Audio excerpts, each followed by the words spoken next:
and we are back with another episode of B&H's industry interview series for NAB On Demand, where we talk with creatives in the film and television production industry. The goal is always to inspire and to educate, but if we can put a smile on your face while doing it, we will gladly take the extra credit. Today's guest is a man some define as too smart for his own good, a wealth of information on camera, lens, and lighting technology. Today I'm excited to welcome, drumroll, Mike Dallatorre. Welcome, Mike. Hey, thank you. Thank you The for having crowd me. goes wild. Can we put Yeah. a applause sound effect in there? Um, Mike, affectionately known in the biz as Mike D. Um, the real intro I really wanted to do was in the vein of the Beastie Boys. Right. His, his name is Mike D, and he gets respect. The cameras and the lighting is what he expects. Nice. Um, Mike, we've known each other for a couple years. I know you as a rep from Panavision. I think you have an interesting story. I mean, you've come so far, you've done a lot. And obviously now you are photographing, DPing major feature films. Tell us a little bit about your backstory and what led you to this point in time. Sure. Yeah. I grew up in Los Angeles. Went to a high school that had like a performing arts program. It was to help kids stay off the street. And there was a documentary filmed about us in 1996, which was actually nominated for an Academy Award called Color Straight Up. And that got me really I had already been taking pictures, doing little shorts with my cousins and things like that, but never really like put two and two together. And when I saw them and I was able to participate in helping the filming, it really lit the fuse. Friend of mine was already in film school at UCLA, and he took me on set, and I started at 15 years old just PAing on all these sets. Whenever my friend was doing any kind of thesis film or anything like that, helping out, I'd go out and start doing it. I later did a couple of other programs out of school, and then went to a community college here called Los Angeles City College, which is actually a really good film program. Landed a job at Panavision right around that same time, and started working in the shipping department. Worked my way up to be one of the lead prep tech on the prep floor for almost 10 years. Then I moved up to the marketing department and worked with the new filmmaker program, where they gave camera packages to up and coming filmmakers who are making their first feature or short film or proof of concept and things like that. And I did that for another probably 8 or so years. So throughout that whole time, I was actually shooting a lot. I was able to take the equipment out and shoot music videos, short films with friends, and just build a lot of contacts. And one of those contacts, got a feature, got a couple features, and then, my friend Dave, who directed Brightburn, he got Brightburn, and we, did Brightburn. And with the success of Brightburn, a lot of really cool things happened. I got signed to UTA. I got a lot of other opportunities to shoot things. And so last September, I decided I got a job for a feature, Clive Barker's Books of Blood, and decided to leave the nest at Panavision. 18 years I thought was enough. It was like time to leave home. And we shot Books of Blood, which actually comes out October 7th on Hulu. And after that, got another small feature. And then, of course, COVID hit and kind of stalled everything out. But in the meantime, just looking for more projects, looking at ways to stay creative. I'm very much about outreach too, and exposure to show like people like, hey, I go to beforehand, I would go to high schools and talk to the kids and show them like what I did and what I do. And, in especially in the environments where I grew up in, I think it's very important to do that. show them like my crews are very diverse and things like that. And I think it's very important to see someone like myself do what I'm doing, because it's a lot of fun, and but it's taken a lot of hard work to get here. So And Mike, you were chosen as one of the ASC's Rising Stars of Cinematography this year in 2020. What does that mean for you, and what type of opportunities does that present? yeah, I mean that was really amazing. Like I've been looking at American Cinematographer magazines since I was 15 years old, and I can imagine like seeing all these people, and then like the fact that I'm in there now is um it's amazing. I don't know how. Honestly, it's surreal to say the least. And the opportunities that it presents, it really gives me the exposure to the industry that uh, everyone in the industry wants to get. And going back to the diversity thing, is just showing like look at all these amazing people that look like our world, um, doing really cool things that essentially could inspire someone else to want to do what we're doing. So obviously, all that experience as a Panavision tech prep, you spent a lot of time with your hands on various equipment, um, coming from the Panaflex film cameras to the newer digital cameras, and obviously all the different lenses as well. First things first, actually. Most important question of the day: has anybody beat my record 12-second time in loading the Panaflex XL2? That's what I want to know. No, no, that's you hold the title, the plaque still on the wall at the main media workshop.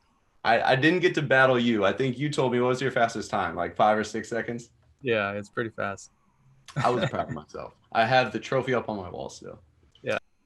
So, spending all the time you did as a Panavision prep tech, you had your hands on a lot of different equipment. Obviously, Panavision is really known for the Panaflex cameras, the XL2, a lot of the film cameras, and then you also Panavise a lot of digital cameras as well, like the Arri Alexas.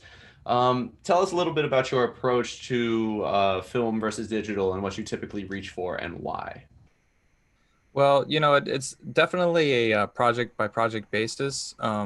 Budget definitely is key, like everything. It's called the film business for a reason, and budget is going to be the driving force for a lot of that. When you're lucky to creatively be able to use film, I think there's a few factors that make it different, and a lot of that is like, the mechanical aspect of different parts and film that needs to travel back and forth, the cameras. But then there's also like the psychological aspect. I feel of when you start rolling film, people like are on, they're doing their best because they know the every foot of film is costing a certain amount of money. Um, and it leads to uh, people, I think, from every department working a lot harder. Um, and then also, like for me, it's a great like adjustment point when you cut, because you're going to cut when you have 20 minutes on a card. You're just going to keep rolling.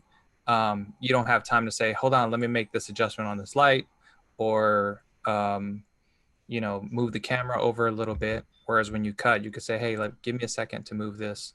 I don't want to say it feels a little more artistic, but it kind of does. There's moments where you're doing things from a lot of emotion and feeling, as opposed to kind of like just stamp and go kind of feeling. Not that you can't do that with digital. I mean, most of everything I've done lately has been digital, and we try to like take those principles and continue them, so that it has that same feeling. There just is something too about like shooting some film and then the next not knowing what you're going to have till the next day. um, Happy surprises, or sometimes frightening surprises that don't work out. That's kind of like the highs and lows of it. I love shooting digital too, though. There's so many cameras too out there that between the Alexas, the Sonys, the um, Black Magics, all these different cameras that are come out, and then all the different lens combinations. They're almost each camera almost works as their own film stock now, so that they all can kind of see a little bit different color space and things like that, and um, different accessories that could work with them are there's a lot more. Like, you look at a digital camera built and there's all this stuff, and you look at a film camera and you're just kind of like, oh, it's a little simpler, which is kind of nice sometimes too. Yeah, and the other thing that really leans towards a technical or creative choice is the choice of lens, right? Spherical are probably the most ubiquitous and widely available lenses. Anamorphic are beautiful and sought after, and definitely something you see on a larger budget production. What do you usually shoot with between the two, and what helps you make your choice?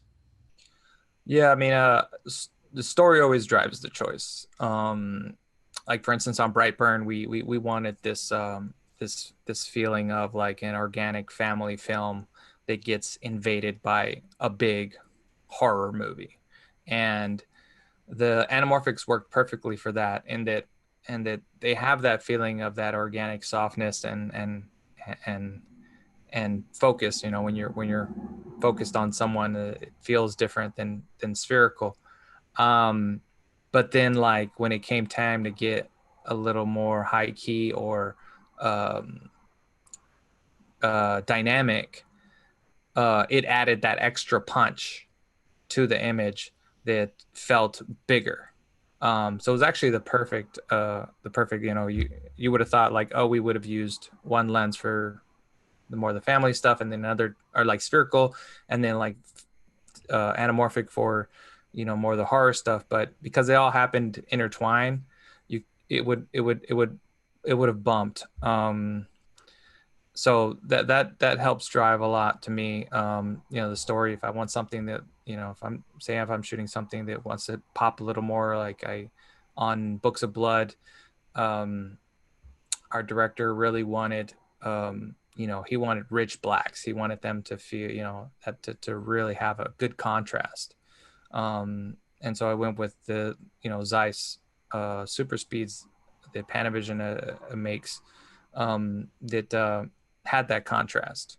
And I'm sure there were probably other options, but those were ones that I kind of knew that were like, oh, these are tried and true contrast. And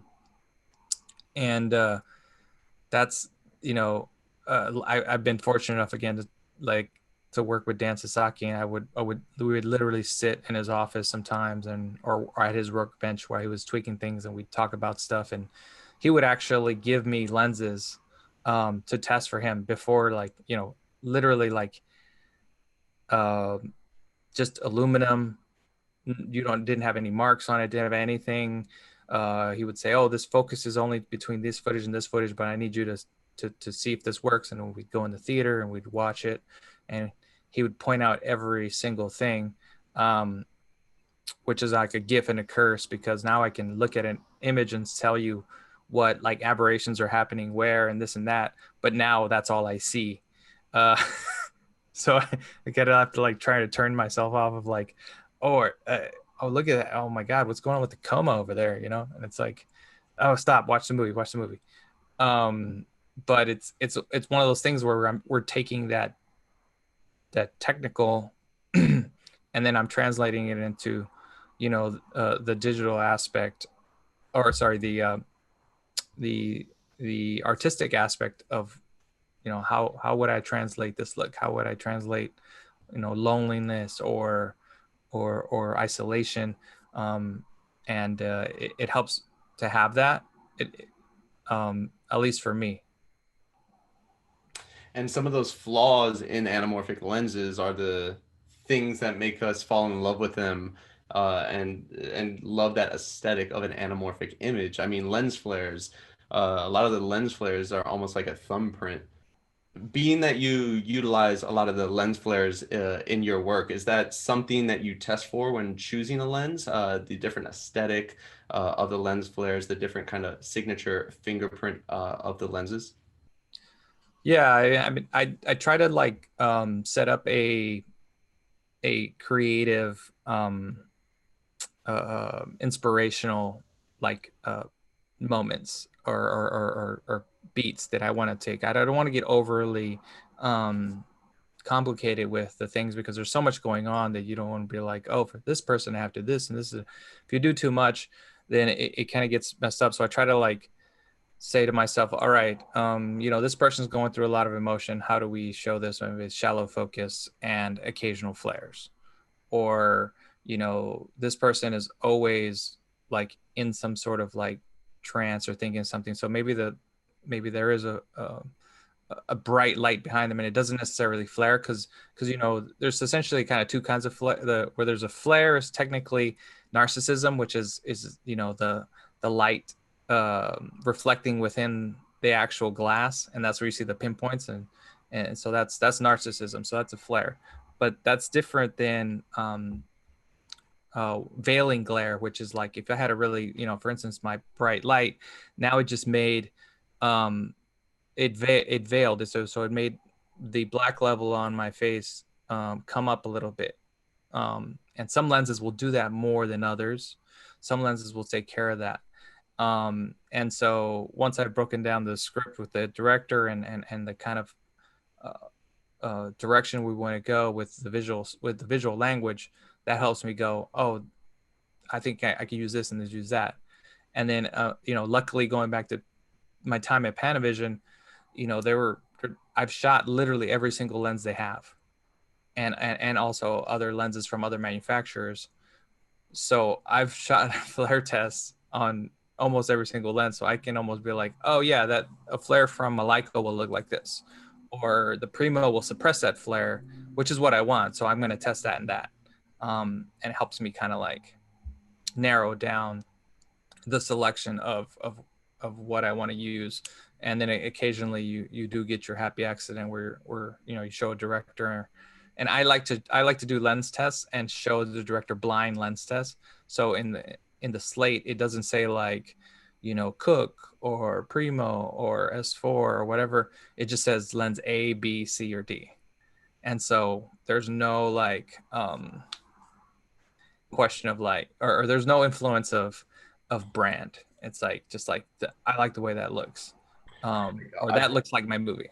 I've heard the Cook S4s are good, or they look like this thing, so I want to use them. Instead, it's like just focus on the color, the depth of blacks, the highlights, etc. as well. Yeah, yeah, exactly. And that to me feels that to me is like, a very artistic thing because we talk we talk a lot about feeling. We're on set. You're like, how does this feel? Feels good. Or how should this feel? It's like we say feel so much. I need to count how many times a day we say that because it's literally like from actors to my gaffer adjusting a light. It's always like, does that feel right? Yeah, it feels good. Yeah. It's very interesting actually. And I think a tool that I've noticed that you utilize a lot is a good amount of rack focus as well, which helps tell the story. We see that a good amount in a lot of films. It's a great tool for filmmakers. Do you ever, instead of riding the focus, do you ever ride the aperture and use that kind of exposure during a shot as a tool as well? I haven't. It's definitely an option to do. I've never had to do it, or I've never had a point to like, oh, that would be a good way of showing something. The most of the time I ride the aperture or do something like that is if I'm going in and out of locations, going into a house, going out, and we need to do a variable T-stop on that. Yeah, I haven't done that actually. I mean, that seems like the most practical use of it, I would say. Yeah. And in terms of lighting, and let's say lighting ratios, if we're on the subject of aperture, what's your approach to lighting ratios? I mean, you've been shooting a lot more dramatic, a lot darker cinema recently in terms of kind of the suspense and the sci-fi that you've been shooting, versus something a little bit like you used to shoot like commercials as well. which I would imagine probably has flatter lighting. What's your approach to using lighting ratios to really pull out the drama in a scene? I mean, to me, ratios are key. Like they're the recipe and the cake that I'm making. Like, I I I still use a light. I use a light meter. As you know, a matter of fact, I just bought one of the new one of the Seconics from B&H on Hey. my last movie because I needed it and it was really got it really fast, which was nice. Um, but I use my meter constantly to give the ratios because I like higher contrast stuff. Um, and that's an easy way of me being able to stay on point every time and just say, all right, here's a 2.8 and here's a 1. That's what I want. And it also helps because like sometimes we're doing second unit and my second unit people need to match. They just they do the same thing. My my gaff from Books of Blood didn't use a light meter, and I gave him my second one to do the same thing. Uh, and when it came time to, there are 3 different stories in Books of Blood. Um, and one of the stories, there is a kind of a flatter environment. Is this like white mansion that's just kind of everything about it feels just kind of sterile. Um, and is a great way of like knowing like, hey, you know what? This whole time we're flat, so we're just 1-to-1 the entire time. It allowed me to jump ahead very easily. Um, and then also like whenever I see something and I'm like, something is wrong, I kind of goes back to that. Um, Kind of goes back to those ratios. I think that just goes back to me learning film. When you're shooting film, it was very much like you had your meter, and you would measure your light, and your ratios would tell you what you're going to see. You've tested them. I'll do that too because there was one actress where on the hair and makeup test before we started shooting, where I was like, I can't do higher ratio on her, um, and the position of the light needs to be in a different place for her, as opposed to one of the guys who like was just like chiseled. So you just whatever you put the light, it was just like, okay, he's good. Um, so uh, it it it helps again create that recipe for I think for the look of the film and you know the direction. And when you're doing these more dramatic suspense style of lighting, what lighting ratio do you typically reach for in those scenarios? Uh, Typically 4-to-1. Mhm. Um, if I'm going, uh, you know, that's typically like a nice ratio I like, and but I like I'll also use like for instance I have an Odyssey monitor, which I love to use because I can hit the waveform, but then I also use false color, and so I'll look at the waveform and the false color, and as long as the black level is like right on the line, or the great thing about the Odyssey that I like over a bunch of the other monitors is that on the false color, you can actually tell it what color you want within the range. So if I know black at 5 IRE, I'll put a color at orange or whatever, and then I'll look at my image and be like, "Yep, that's at orange. That's where I want it." um, then everything falls into place and all the colors kind of go. So it's I use the light meter and the that monitor to kind of help me um, guide the image to where I want to go. But there is something about I also have a certain LUT that was designed to crush the image a little quicker than most are used to. And that gives me a little bit of freedom in that I know it's crushed on my LUT, but then when I take it off, I have about a stop and a half more, which is nice because sometimes, maybe you want to dig something out a little bit in post production, um, or maybe you get the studio that says, "Hey, it's a little dark, isn't it?" And you can just say, "Well, I got some more down there," and you can make the adjustment. But most of the time, I've never had anyone really like complain about it. Um, but those are kind of those are the tools I kind of use to help get it to that point. Those are the ratios. Yeah. And in those scenarios, you're typically exposing for the highlights. Is that correct? Um, no, I typically go for skin tone. Like like if I want the skin tone normal, I go to normal skin tone. But also if I want it under, um, I'll expose it for being under. Typically night scenes are always two stops under. Um, I don't know why. And then every skin tone is gonna react differently than others. So there are many times also where you have one skin tone is gonna in the same scene as a different skin tone. Like I mean in Brightburn, the mom and the dad, Elizabeth Banks is like she's very like creamy. And then the dad was very red. So in the same scenes, they would always show up like it was very interesting. I mean, it made sense. He's a farmer or whatever, so he's out in the farm working, so maybe he's got a little bit the farmer's tan. But it was always sometimes it was a little strange to see how different they were together. And At times we had to make adjustments in post to like take maybe a little bit red out of the dad because he maybe looked a little too red. And obviously, shadows play a large role in the type of suspenseful and dramatic lighting that you do. From a technical standpoint, is there anything specifically that needs to be considered when exposing shadows properly? How much light is enough? Yeah, I mean it's funny. I tend to and I know a lot of people say this too. Actually, is we tend to take more out. Like first thing I one of the first things I do is put up a bunch of solids or some sort of negative fill because maybe it's not enough still. The digital cameras especially are so sensitive that if you're standing there, like I wear black shirts every day because if you're standing too close, you potentially could bounce light into someone, and even as the operator, you could add a little extra light.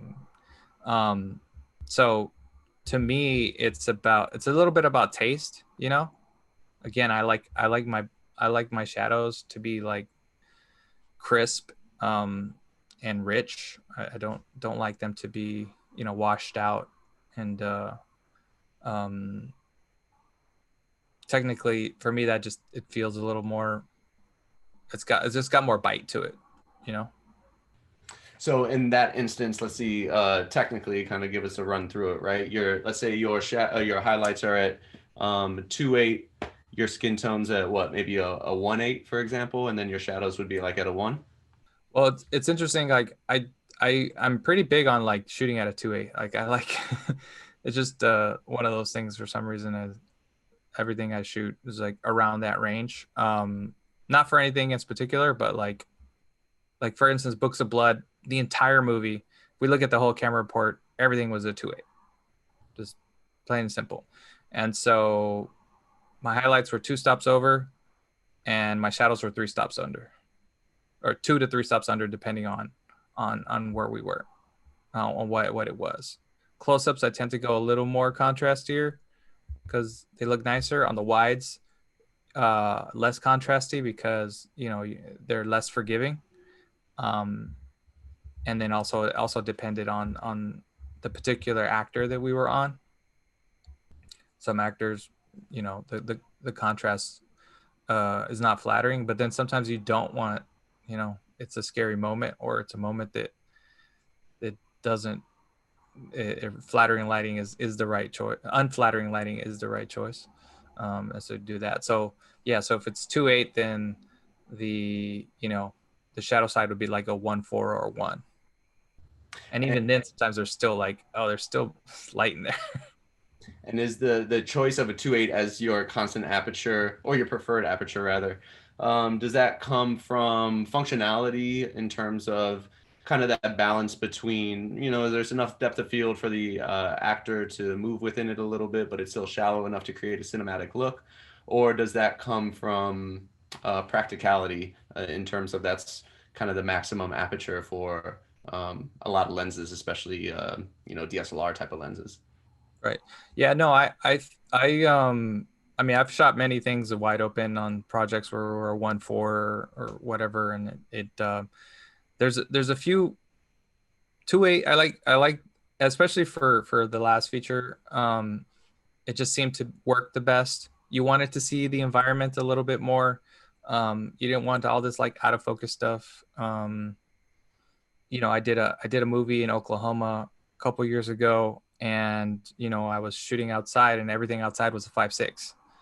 And I had a trainee with us, and they were like, "So why not shoot wide open? Don't you want to shoot wide open?" And I'm like, "Nah, I came to Oklahoma to see Oklahoma, not to see mushy background, because if we wanted to see mushy background, we could have shot this in LA and Mm-hmm. not have to worry about tornadoes." Um, you know, so there's also that thing of like, yeah, like you said, the practicality of it. Uh, you know, a good T-stop, and sometimes actually, what I would do is actually on a wide lens, like say we were doing two cameras, which we were always doing two cameras. Like say on the wide lens, we're on 14 millimeter. That one I would actually go wider on the aperture. I would do like a 1.4 on that one. Mm-hmm. um, Less forgiving. It's very forgiving on the focus, and it kind of gave a little bit more to the image because again, you have that wide image. The long lens, though, I would go to a 2.8, maybe a 4 if it was a really long lens, because there's a few, there's, you want your movie in focus. And like a lot of us, we know, like, Larry Fong, DP, has a thing called the rehearsal cat, right? It's a sticker that says, if you shoot the rehearsal, it's not a rehearsal. And that's what we're doing now. It's literally like you almost don't get rehearsals. If you do, it's a quick rehearsal. And you have focus pullers that are sweating, um, to keep everything in focus, and sometimes you miss it and you got to do it again. um, and so, like, especially if you're, for instance, if you're on 180 millimeter and you're this tight on a person, and focus is murder. And the last thing you want is to sit in a dailies room and have producers go, "Why is that out of focus?" Mm. you know you don't really understand. I didn't really understand the level of like, oh, until a producer was like, "Why is that out of focus?" Because in the end, it's your call. You're the one. You're the reason. Yeah, the focus puller didn't get out of didn't get it in focus, but you put them in a position to not have the best chance to keep it in focus. Right. So there is that practicality of it, and and and I mean, on Brightburn we shot wide open, but that was because that was a 2.8 on those anamorphic lens, but that's just what that was. Um, so really depends. Now I know your kind of style of lighting too is that you work a lot with overhead light to raise like ambient lighting in a scene. Tell us a little bit about like the type of lights that you use for overhead light and how you control it and modify it. Sure. Yeah, I mean, I tend to use if we can build boxes, I love to have like Kino. I think the LED, like the 21s or the 31s in there. They're great because you have the wireless DMX, and they're intelligent lighting. You can bring it up, bring it down, or add a color to, because the ambient lighting to me, um, if I can have it a little bit of different color, it creates a nice little color contrast, Mm. right? So if my keys are warmer, tungsten-y feeling lamps, like say we use a one of the Kinos or a or Sky Panel, to key someone, but then the fill side is coming from the ambient, which is up. If that's got a little bit more blue to it, it kind of adds just a little bit of a color contrast to it. So I don't technically want to go too blue, um, too theatrical, but it adds to that contrast, because contrast can be color too, right? Um, and you know, depending on the space, I really like the Cineo. Sorry, not the Cineo. I like the cream source units, like the SpaceX. That we can use those a lot as like almost like space lights. They're great for the bigger rooms, bigger areas, and things like that, or outside of windows. And on on uh, on Books of Blood, we had a bunch of Titans and what's the longer spacing on the longer two. So there's Titans. Yeah, stereotubes or Yeah, the Asteratubes. Those we got the 2 foot and the 4 foots, yeah. And they were great to kind of place in different areas whenever we needed some overhead light, and they were DMX. So just pull up the iPad and get on Lumiere and adjust the colors and things like that. So those are kind of go-to units. Sometimes you need a little more punch. There was a scene in Books of Blood where I I was fighting an outdoor window of a bay, and it just was too bright. I couldn't bring the ambience up enough, so we literally brought uh, uh, an Airy M90, which is 9,000 watt unit, into the room, bounced it into the ceiling to give us the ambience, so we could fight with the windows, because we couldn't ND the windows. They were 4 stories up in this. Yeah, if that doesn't bring up ambient lighting, that could Yeah, probably nothing fight the will. sun, you know. So in the new age of kind of high tech lighting, I mean, lighting has changed so much over the years. On set, we've typically seen LED. Of course, HMIs are still a standard and highly efficient. Um, how often do you see tungsten lights on set? I mean, are we at a point where we can officially retire tungsten lights? Yeah, I haven't been able to use a lot of tungsten lights recently, because kind of like you said, they're just as far as LEDs, they've gotten really close. There is something about them, whenever you whenever you want a certain warmth. I mean, there's still, like, no matter how well you look at it, the the color isn't all there. And there's I think they're still viable, um, but in maybe a studio setting or something like that, or somewhere where you can handle the heat. We tend to shoot, a lot in on location, um, and where we used to use a tweenie and bounce it off of, 4x board or whatever. Now we're using something that's actually an LED the size of a 4x, and it doesn't burn your hand, or you know. But I wouldn't count them out. I heard a DP say one time that there's still something about the richness of them, and it's true. It's you can you, there's a certain color. It's almost like a glamour to it too. You bring out a 10K tungsten, there has a certain amount to it that currently you wouldn't be able to do with any LED unit. It's like you Um, pointed at a wall of gold leaf and it just kind of shimmers from there. yeah, yeah, Kind of has yeah. that glow to it. Or even skin tone. I mean, that's something about some people's skin tones gravitate to that warmth of that color, for sure. Yeah. Now, obviously, shooting a lot of the Panaflexes, Area Alexas. Um, what are your more budget friendly cameras of choice, even for a crash cam or smaller, smaller, tighter camera package? Yeah. Well, for we've definitely used a lot of the Sony A7s for crash cams, unfortunately. I mean, they make housings for them. They're nice and small, and you can put them into dangerous positions without worrying too much when they get broken. Um, but you know, I really like you know, the Black Magic's done some good stuff with their Ursa Mini Pros. Um, I've used that on a couple little things. The A7s, I don't think they've become, you know, originally it was like the Canon 5D was like the DSLR, like opening the doors to all that.